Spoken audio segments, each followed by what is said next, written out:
தேகராஜன் தேகரா சச்சுரதம் தில்லிய நேர் நேர் கூட்டி பாகமுற காய்ச்சி பருகுவார் காகமுனும் சளி தீரும் காணே அப்படின்னு ஒரு பாட்டு. தேரன் தைல வர்க்கம்னு நான் விக்ரம்லாம் அதெல்லாம் எழுதிதான் பாஸ் பண்ணி வந்தோம். அது என்ன தேகரா சச்சுரதம் தில்லிய நேர் நேர் கூட்டி. தேகராஜன் அப்படின்னா அது கரிசலாங்கண்ணி, தில் அப்படின்னா எள்ளு. இந்த நல்லெண்ணையும் அந்த கரிசாலை சாரையும் சேர்த்து காய்ச்சி வீட்டுல வச்சுக்கோப்பா. அந்த தைலத்தை ஒரு ஸ்பூன் போல உன் வீட்டுல ஒரு புள்ள கொள்ளு கொள்ளு கொள்ளுன்னு இருமி சளியை துப்புனா பச்சையா வெளியே வந்து விழுது. சளி விழுந்துச்சுன்னா காக்கா அதை தூக்கிட்டு போயிடும்.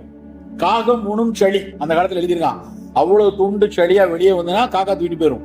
அப்படி சளி பிடிச்சிருக்கிற குழந்தைக்கு அதை ஒரு ஸ்பூன் கொடுத்தேன்னா அந்த குழந்தையோட கபம் போகும், அந்த நெஞ்சில பிடிச்சிருக்க கபம் குறையும் அன்னைக்கு சொல்லி வச்சிருக்காங்க. இன்னைக்கு என்ன அறிவியல் என்ன சொல்ல தெரியுமா? கோவிடுக்கான மருந்துக்கு கரிசலாங்கண்ணியை தேடினாங்க.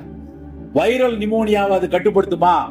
அவ்வளவு ஆற்றல் கரிசலாங்கண்ணில இருக்கு. நாம ஏன் வீட்டுல கொஞ்சம் ஒரு 100 கிராம் கரிசலாங்கண்ணி பொடியை வச்சுட்டு டீ போடும்போது ஒரு ஸ்பூனோ அரை ஸ்பூனோ போட்டு, இல்ல டிகிரி காப்பி போடுற டிகாஷன் டப்பா இருந்ததுன்னா அதுல போட்டு டிகாஷன் எடுத்து அந்த கஷாயத்தை நம்ம ஏன் குடிக்க கூடாது?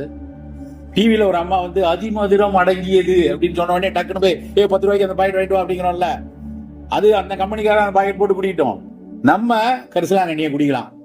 ஒரு அம்மா இங்க வந்து நெல்லிக்காயை வச்சு நிறைய போட்டு வச்சிருந்தாங்க, நெல்லியிலேயே நிறைய பொருளா. அந்த நெல்லிக்காயில ஒரு தேநீர் குடிச்சு பாருங்க தெரியும். நான் குடிக்கிறேன் நெல்லிக்காய் தேநீர். வெறும் நெல்லிக்காய் பொடி, ஒன்றும் பெரிய மகா வித்தை எல்லாம் கிடையாது. அதுக்கு வந்து ஒரு பெரிய டயட்ரி கோர்ஸ் எல்லாம் போகணும் இல்ல. வெறும் நெல்லிக்காய் பொடிய ஒரு அரை ஸ்பூன் போட்டு டிகாஷன் இறக்கி அழகா அதுல வந்து கொஞ்சம் போல சொட்டு தேன் விட்டு சூடா குடிங்க. எவ்வளவு சிறப்பு தெரியுமா? நெல்லிக்காயினுடைய விட்டமின் சி வந்து ஹைலி தெர்மோஸ்டேபிள். தெர்மோஸ்டேபிள்னா என்னன்னா, சில பொருளை வந்து வெயில்ல வச்சு அதனோட சத்து இழந்துரும். நெல்லிக்காயினுடைய பொடி சத்தை இழக்காது. அந்த விட்டமின் சி இருக்கும் நெல்லிக்காயுடைய உலர்ந்த பொடியிலையும் அந்த சத்து இருக்கும். நம்ம ஏன் நெல்லிக்காய் பொடியில ஒரு டீ குடிக்க கூடாது? ஒரு நாள் நெல்லிக்காய் டீ, ஒரு நாள் கரிசலாங்கண்ணி டீ, ஒரு நாள் ஆவாரம் பூ டீ, ஒரு நாள் இஞ்சி சுக்கு. ஒருத்தர் வச்சிருக்காரு சார், ஒரு கேரளாக்கார மாதிரி தெரிஞ்சாரு. இஞ்சி சுக்கு, இஞ்சி மஞ்சள் அப்படி நிறைய டீ வச்சிருக்காங்க. நம்ம ஏன் அதை குடிக்க கூடாது? நம்ம எதுக்கு எப்ப பார்த்தாலும் போய் அமேசான்ல ஆர்டர் போட்டு 3 ரோசஸ் டீ அப்படி பிராண்ட் டீ இருக்கட்டும், வெளியே எங்கேயோ வாங்கிட்டோம். நம்ம நம்மளுடைய காலை பானம் ஃபங்க்ஷனல் பிவரேஜா இருக்கணும். What is called functional beverage or nutraceutical அப்படின்னா, ஏதாவது ஒரு வகையில நம் உடல் ஆரோக்கியத்துக்கு பயன் தரக்கூடிய ஒரு பொருளாக இருக்கணும்.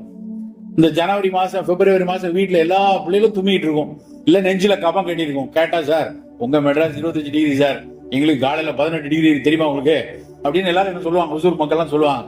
அப்போ இந்த நவம்பர் டிசம்பர் ஜனவரியில தேநீருக்கு பதிலா நல்ல இஞ்சி டீ, துளசி டீ, நெல்லிக்காய் டீ, கரிசலாங்கண்ணி டீ குடிக்கலாம்.